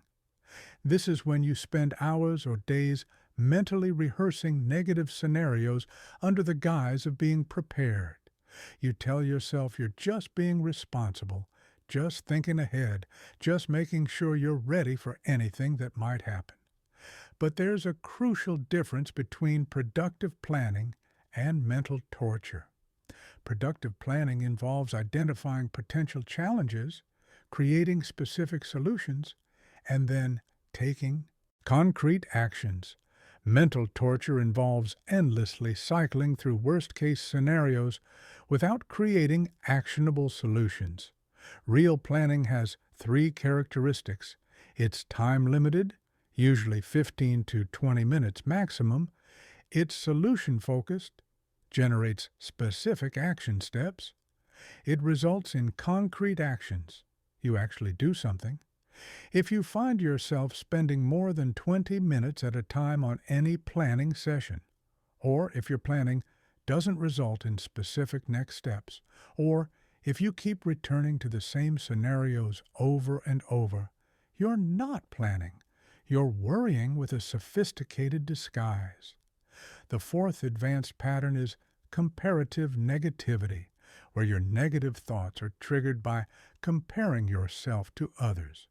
Social media has made this pattern epidemic, creating an endless stream of opportunities to feel inadequate by comparing your behind the scenes to everyone else's highlight reel. Comparative negativity sounds like everyone else seems to have it all figured out except me. Other people are so much more successful / attractive / happy than I am. I should be further along by now compared to my peers. The insidious thing about comparative negativity is that it's based on incomplete information. You're comparing your internal experience, which includes all your struggles, doubts, and failures, with other people's external presentations, which include only their highlights, successes, and carefully curated image. To combat comparative negativity, practice what I call full spectrum awareness. When you catch yourself comparing, remind yourself that you're seeing only a tiny fraction of other people's complete experience. Everyone struggles. Everyone has insecurities. Everyone faces challenges that they don't broadcast to the world. The person who looks like they have it all together is fighting battles you know nothing about. Also, shift from competitive comparison to inspired comparison. Instead of, they're better than me, try their success shows what's possible for me too. Instead of, I'll never be that good, try, I can learn from their approach. The fifth advanced pattern is historical negativity, where your mind uses past experiences as evidence for future failure. This sounds like, I always mess up relationships, so this one will probably fail too. I've never been good at this type of thing. Every time I try something new, it doesn't work out. Historical negativity is particularly powerful because it feels like it's based on facts. You do have a history. You have experienced failures and setbacks. But historical negativity makes two critical errors. First, it assumes that past patterns must continue into the future, ignoring your capacity for growth and change. Second, it gives more weight to negative experiences than positive ones, creating a distorted view of your actual track record. To interrupt historical negativity, practice selective history focus. Instead of letting your mind automatically scan for past failures, deliberately search for past successes, growth experiences, and times when you overcame challenges. Ask yourself, what's different about me now compared to then? What have I learned since those past experiences? How have I grown? What resources do I have now that I didn't have before? The sixth advanced pattern is perfectionist negativity, where negative thoughts are triggered by anything less than flawless performance. This sounds like, if I can't do it perfectly, why bother trying? I made one mistake, so the whole thing is ruined. I should be able to handle this without any difficulty. Perfectionist negativity is rooted in a fundamental misunderstanding of how learning and growth actually work. Progress is messy, uneven, and full of mistakes. Perfectionist negativity paralyzes you because it sets impossible standards and treats normal human struggles as evidence of failure. To handle perfectionist negativity, adopt what I call excellence thinking instead of perfectionist thinking. Excellence thinking acknowledges that you want to do your best while accepting that your best will vary, depending on circumstances, experience, and current capacity. It focuses on improvement rather than perfection, progress rather than flawlessness. Instead of, I need to do this perfectly, try, I'll do this to the best of my current ability. Instead of, any mistake means failure, try, mistakes are information that helps me improve. Instead of, this should be easy, try, challenge is part of the growth process. The seventh advanced pattern is victim mentality negativity, where negative thoughts position you as powerless against circumstances. This sounds like, there's nothing I can do about this. Life always works against me. Other people have advantages I'll never have. Victim mentality negativity is particularly destructive because it eliminates agency and personal power. When you believe you're powerless, you stop looking for solutions, stop taking constructive action, and stop believing in your ability to influence your circumstances. To interrupt victim mentality negativity, practice agency activation. Even in genuinely difficult circumstances, ask yourself, what aspects of this situation can I influence, even if I can't control everything? What choices do I have, even if they're limited? What actions can I take, even if they're small? There's always something you can control, even if it's just your response to uncontrollable events. Finding that agency, no matter how small, is the first step toward reclaiming your power.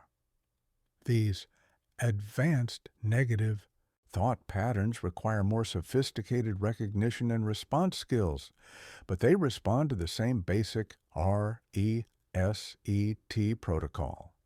The key is developing the pattern recognition to identify them quickly before they can establish themselves in your consciousness. Practice identifying these patterns in low-stakes situations so you can recognize them quickly in high-stakes situations. The more familiar you become with the sophisticated ways that negative thinking presents itself, the less likely you are to be fooled by its disguises. Chapter 12. Emergency Protocols. When negative thoughts feel overwhelming, sometimes, despite your best efforts and most consistent practice, negative thoughts can still overwhelm your mental defenses. These are the moments when anxiety feels like a tidal wave, when depressive thoughts seem to swallow all light, when mental chaos feels more powerful than any technique you've learned. This is when you need emergency protocols. Emergency protocols are different from your regular R.E.S.E.T practice.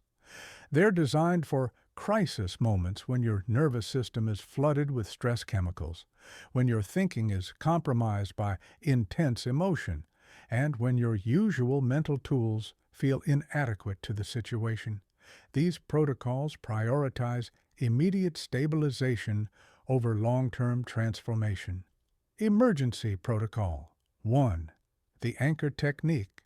When you're drowning in overwhelming negative thoughts, you don't try to swim to shore immediately. You grab an anchor first. You stabilize yourself before you navigate. The anchor technique has 3 integrated steps: ground, breathe, and orient. Ground means physically connecting with your immediate environment. Place your feet flat on the floor and press down firmly, feeling the solid support beneath you. Put your hands on a solid surface, a table, a wall, the floor, and feel its texture and temperature. If possible, go outside and touch something natural: a tree, grass, soil, or stone. The goal is to interrupt the mental spiral by connecting with physical reality. Breathe means deliberately regulating your respiratory system. But don't try complex breathing patterns when you're in crisis. Keep it simple. Use the 4-7-8 breath. Breathe in through your nose for 4 counts. Hold for 7 counts. Breathe out through your mouth for 8 counts. Repeat 4 to 6 times. The extended exhale activates your parasympathetic nervous system, which calms your stress response. Orient means directing your attention to something immediate and neutral, not positive. That's too big a leap when you're overwhelmed. Just neutral. Count backwards from 100 by threes. Name every object you can see in your immediate environment. Recite the alphabet backwards. List every city you've ever visited. The goal is to occupy your conscious mind with something that requires attention but doesn't trigger emotion. Emergency Protocol 2. The Circuit Overload Reset. Sometimes negative thoughts come so fast and intense that they overwhelm your mental circuitry. Your thoughts are racing, your emotions are chaotic, and you can't even identify specific negative patterns to interrupt. When you're experiencing mental circuit overload, don't try to analyze or interrupt individual thoughts. Instead, create what I call a mental white space. Go to a quiet space if possible. Close your eyes and visualize a completely blank white screen in your mind, like a fresh canvas or a wall of white fog. Don't try to stop the thoughts. Just imagine them as words or images passing across this white screen, then immediately dissolving into the whiteness. If visualization doesn't work for you, try sensory saturation. Choose one sense and focus all your attention on it. Listen to calming music and focus only on the sounds. Hold an ice cube and focus only on the physical sensation. Look at a simple, repetitive pattern, wallpaper, fabric, nature, and focus only on the visual input. Smell a strong scent, peppermint oil, coffee, citrus, and focus only on the olfactory experience. The goal is to overwhelm your senses with neutral input so your mind can't focus on the chaotic thoughts. Emergency protocol. 3. The emotional triage system. Sometimes overwhelming negative thoughts are accompanied by intense emotions, panic, rage, despair, or crushing sadness. When emotions are flooding your system, you need to treat them like a medical emergency. Emotional triage works like medical triage. You address the most urgent issue first. For panic, use the 5-4-3-2-1 grounding technique intensively. Name 5 things you can see, but do it slowly, spending at least 10 seconds on each one, noticing details you normally overlook. Name 4 things you can touch and actually touch them, focusing on texture, temperature, and weight. Name 3 things you can hear, listening carefully, including subtle background sounds. Name 2 things you can smell. If nothing is immediately available, go find something. Name 1 thing you can taste, even if it's just the inside of your mouth. This grounds you in present moment reality and interrupts the panic response. For rage, use physical discharge safely. Do jumping jacks, push-ups, or run in place for 60 to 90 seconds. Sprint up and down stairs if available. Scream into a pillow. Hit a punching bag or punch the air vigorously. Squeeze a stress ball as hard as you can. The goal is to discharge the intense physical energy of anger without harming yourself or others. Once the physical intensity subsides, you can apply mental techniques. For despair, use connection and perspective. Reach out to someone you trust immediately. Call a friend, family member, therapist, or crisis hotline. Don't try to handle overwhelming despair alone. Human connection is essential. Also remind yourself that intense emotions are temporary. Say to yourself, "This feeling is intense right now, but feelings are waves. They rise, peak, and fall. I felt differently an hour ago, and I'll feel differently an hour from now." Emergency Protocol 4. The strategic retreat. Sometimes the most intelligent response to overwhelming negative thoughts is temporary retreat. This isn't avoidance or denial. It's strategic disengagement while you rebuild your mental resources. Strategic retreat means removing yourself from situations that are intensifying your negative thinking, if possible. If you're scrolling social media and spiraling into comparison and self-doubt, close the app and put the phone away. If you're in a conversation that's triggering anxiety or anger, politely excuse yourself. If you're in an environment that's overwhelming your senses, find a quieter space. Strategic retreat also means temporarily lowering your expectations for yourself. If you're having a mental health crisis, today is not the day to tackle your biggest challenges or make major decisions. Give yourself permission to do the minimum necessary and focus on basic self-care. Eat something nourishing. Drink water. Rest. Move your body gently. Connect with someone who cares about you. Emergency Protocol 5. Professional intervention recognition. Sometimes negative thoughts are symptoms of underlying mental health conditions that require professional treatment. Depression, anxiety disorders, trauma responses, or other clinical issues. It's crucial to know when to seek professional help. Seek professional help immediately if you're having thoughts of harming yourself or others. You're unable to function in daily life for more than a few days.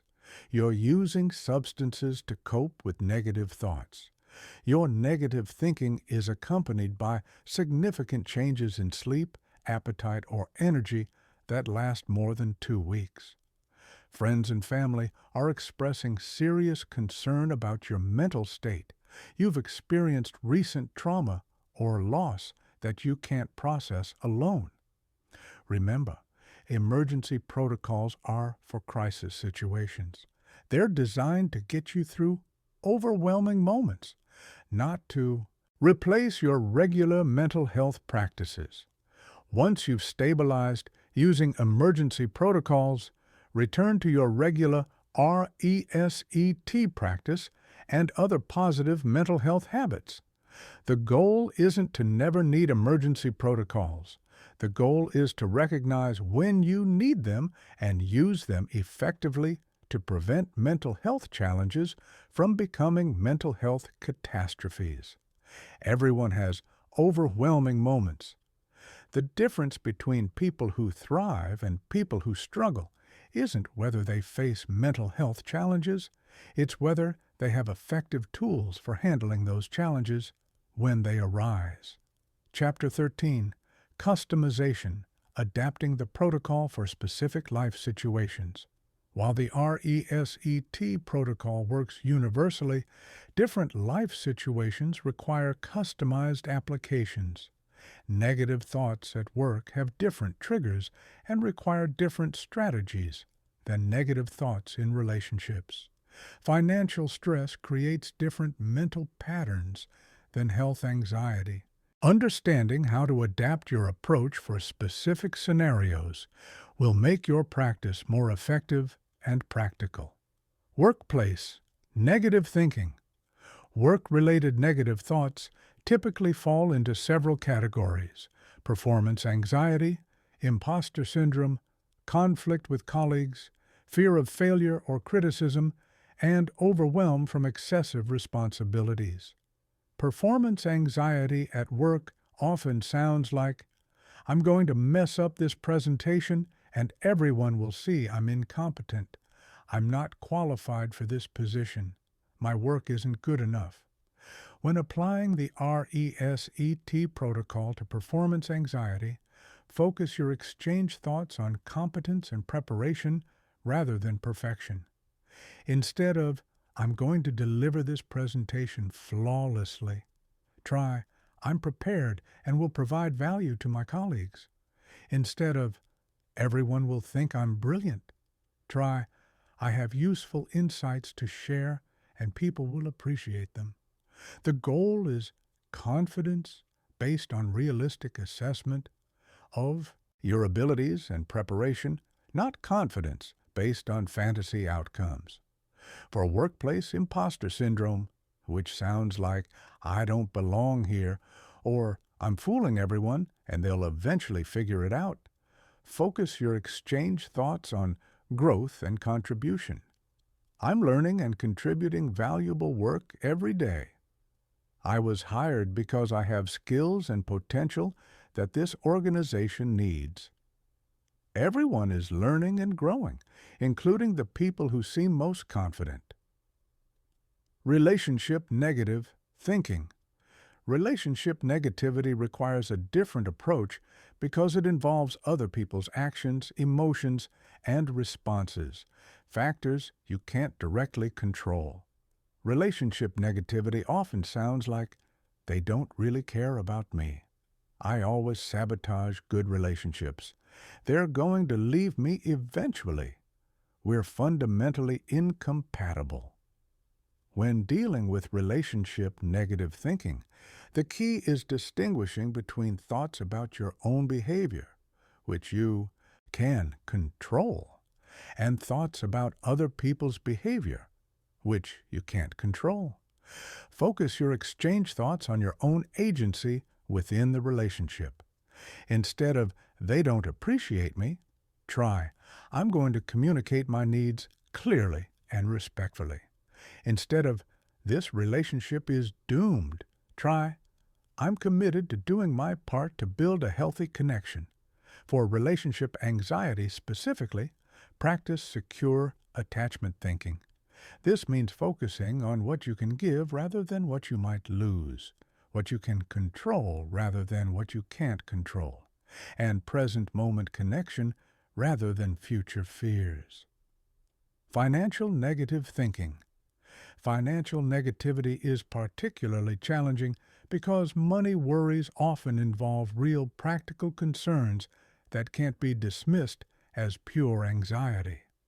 Financial negativity sounds like, "I'll never have enough money," "I'm terrible with finances," "One unexpected expense will destroy me," "Wealthy people are greedy or dishonest." When applying the R.E.S.E.T protocol to financial negativity, distinguish between realistic financial planning and financial catastrophizing. Realistic planning involves creating budgets, building emergency reserves, and making informed decisions. Catastrophizing involves endless worry about unlikely scenarios without taking constructive action. Focus your exchange thoughts on financial empowerment and education. Instead of, "I'll never be financially secure," try, "I'm learning to manage money wisely and building security step by step." Instead of, "I can't afford anything I want," try, "I'm making intentional choices about how to allocate my resources." Instead of, "Money is the root of all problems," try, "Money is a tool I can learn to use effectively." Health-related negative thinking. Health negativity requires careful calibration because health concerns can range from minor anxieties to serious medical issues. Health negativity often sounds like, "Every symptom means something terrible. I'm getting older and falling apart. I'll never feel healthy again. The doctors don't know what they're doing." For minor health anxieties, focus your exchange thoughts on body wisdom and resilience. My body has powerful healing capabilities. Most symptoms are temporary and resolve naturally. I'm supporting my health through my daily choices. For serious health challenges, focus on agency and adaptation. I'm doing everything I can to support my health. I'm learning to adapt to my current situation. I have inner strength to handle whatever comes. Don't try to positive think away genuine medical concerns, but don't let health fears consume your mental energy either. Parenting. Negative thinking. Parenting negativity deserves special attention because it affects not just you, but your children. Parenting negativity sounds like, "I'm damaging my kids. I'm not a good parent. My children will resent me when they grow up. I have no idea what I'm doing." When dealing with parenting negativity, remember that perfect parents don't exist, but good enough parents are sufficient for raising healthy children. Focus your exchange thoughts on love, effort, and learning. I love my children deeply and I'm doing my best. I'm learning and growing as a parent. My children need a real parent, not a perfect parent. Mistakes are opportunities to model growth and repair. Remember, the specific content of your exchange thoughts matters less than the emotional tone and underlying assumptions.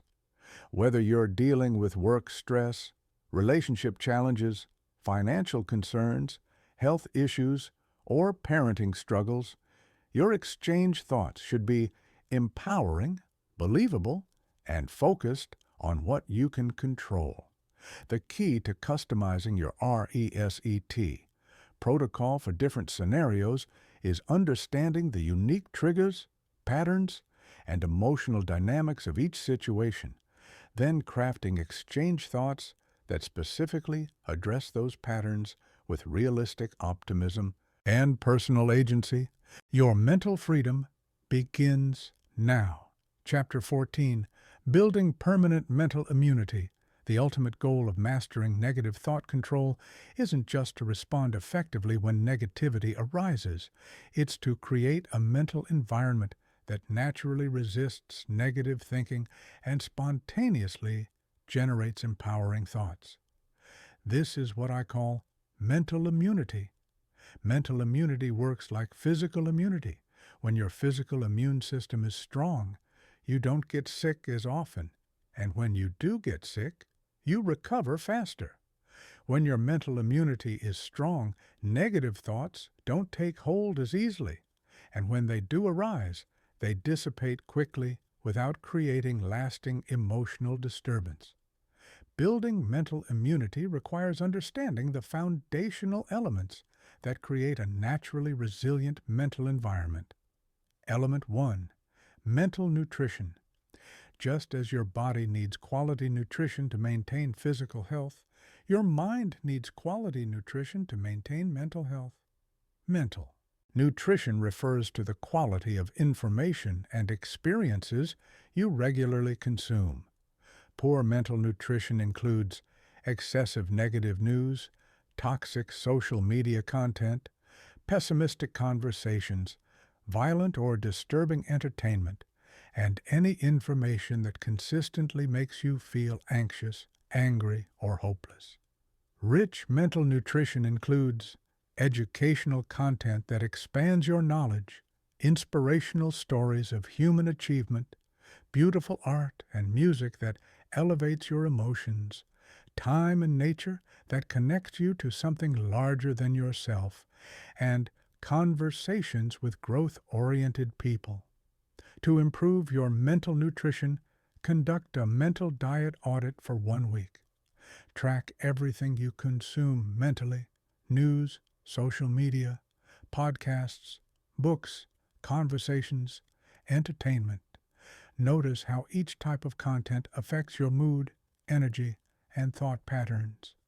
Then deliberately increase your consumption of content that makes you feel more capable, hopeful, and inspired, while decreasing content that makes you feel more anxious, angry, or depressed. Element 2. Cognitive strength training. Just as physical exercise builds muscle strength, cognitive strength training builds mental resilience. The key exercises include gratitude practice, optimistic thinking rehearsal, problem-solving skill development, and cognitive flexibility training. Gratitude practice isn't just about feeling thankful. It's about training your brain to automatically scan for positive aspects of your experience. Spend 5 minutes each morning identifying 3 specific things you're genuinely grateful for. Focus on different things each day to avoid habituation. Optimistic thinking. Rehearsal involves regularly imagining positive outcomes for upcoming events. Before important meetings, social gatherings, or challenging situations, spend a few minutes visualizing things going well. This prepares your brain to notice and create positive possibilities.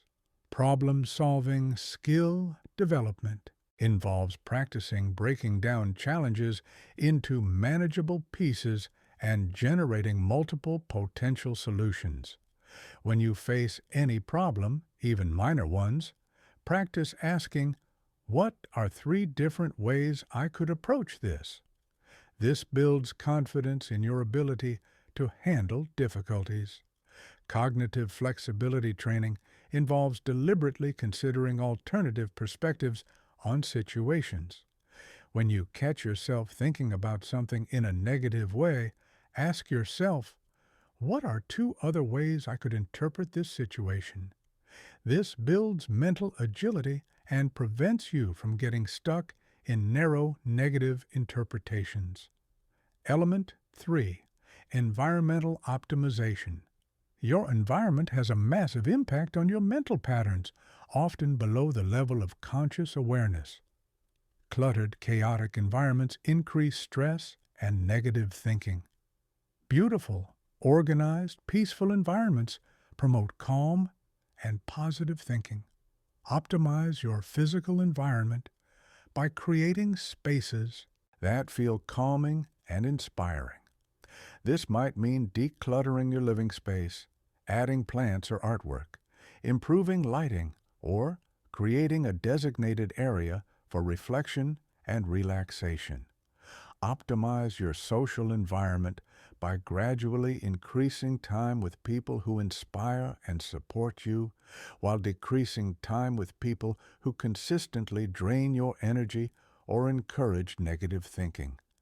This doesn't mean cutting people out entirely, but it does mean being more intentional about how much influence you allow various people to have over your mental state.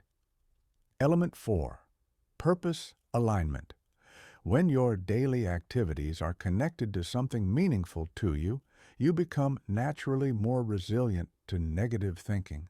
Purpose gives context to challenges, making them feel like temporary obstacles on a meaningful journey rather than pointless suffering. Purpose doesn't have to be grandiose.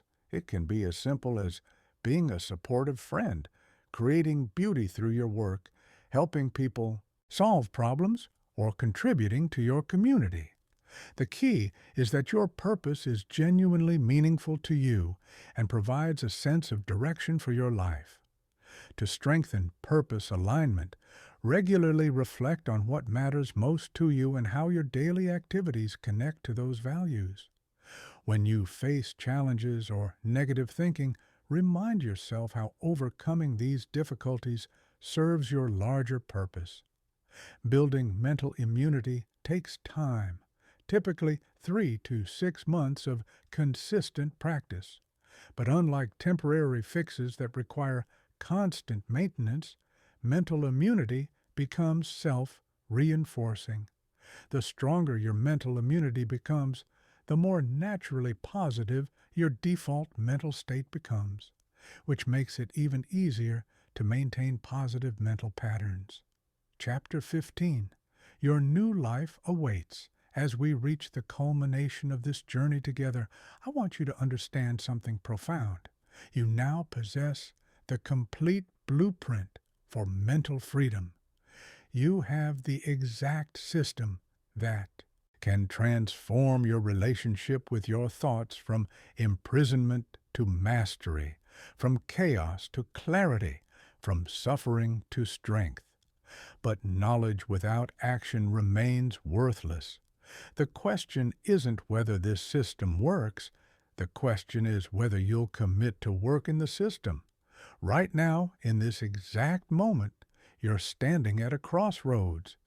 One path leads back to your old patterns, your familiar struggles, your comfortable complaints about negative thinking.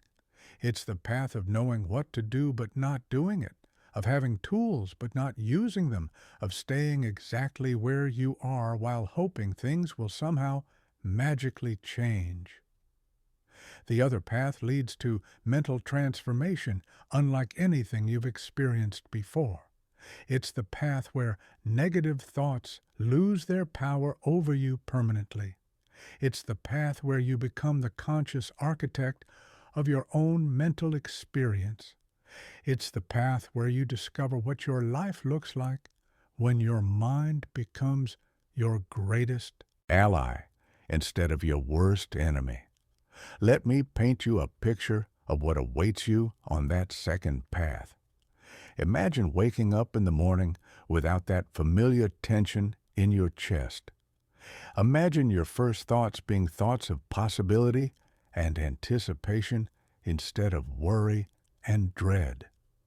Imagine looking forward to your day instead of dreading what might go wrong. Imagine walking into challenging situations with quiet confidence, knowing that whatever thoughts arise, you have the tools to handle them effectively. Imagine no longer being afraid of your own mind, no longer tiptoeing around your own consciousness, no longer feeling like you're at the mercy of random mental storms. Imagine the relationships you'll build when you're not consumed by self-doubt and anxiety, when you're present instead of distracted by mental chatter, when you're emotionally stable instead of riding the roller coaster of reactive thinking. Imagine the career opportunities you'll pursue when you're not paralyzed by fear of failure or imposter syndrome, when you're willing to take calculated risks because you trust your ability to handle whatever outcomes arise, when you present your ideas with conviction because you're not simultaneously arguing against yourself in your head. Imagine the physical health improvements you'll experience when your body isn't constantly flooded with stress hormones from negative thinking, when your immune system can function optimally because it's not suppressed by chronic mental stress, when you have energy for exercise and healthy choices because you're not depleted by mental warfare. Imagine the creative projects you'll undertake when your mental energy isn't consumed by worry and self-criticism, when your mind becomes a source of innovation instead of limitation, when you start seeing problems as creative challenges instead of insurmountable obstacles. Imagine the peace you'll feel when you're no longer at war with your own thoughts, when your inner dialogue becomes supportive instead of critical, when your mind becomes a sanctuary you actually enjoy inhabiting instead of a prison you're trying to escape. This isn't fantasy. This isn't wishful thinking. This is the natural result of applying the R.E.S.E.T protocol consistently and building mental immunity systematically. But I want to be completely honest with you about what stands between you and this transformation. It's not lack of knowledge. You now have that. It's not lack of tools. You now possess those. What stands between you and mental freedom is the gap between knowing and doing. Here's what's going to happen when you finish reading this. You're going to feel motivated and inspired. You're going to have every intention of implementing these techniques. You might even practice them once or twice. But then life will get busy. Old patterns will feel more familiar. And there's a very real chance you'll gradually drift back to your old ways of thinking. Don't let this be your story. Make a commitment right now. Not a vague commitment to try to be more positive, but a specific, concrete commitment to practice the R.E.S.E.T protocol every single day for the next 30 days. Write down your commitment. Share it with someone who will hold you accountable. Put reminders in your phone. Do whatever it takes to bridge the gap between inspiration and implementation, between knowing and doing, between wishing and achieving. Because here's what I know about you. You wouldn't have read this far if you weren't serious about changing your mental patterns. You wouldn't have invested this time if you weren't committed to transformation. You have something inside you that recognizes the truth in what you've learned today. Honor that recognition with action. Your negative thoughts have controlled you long enough.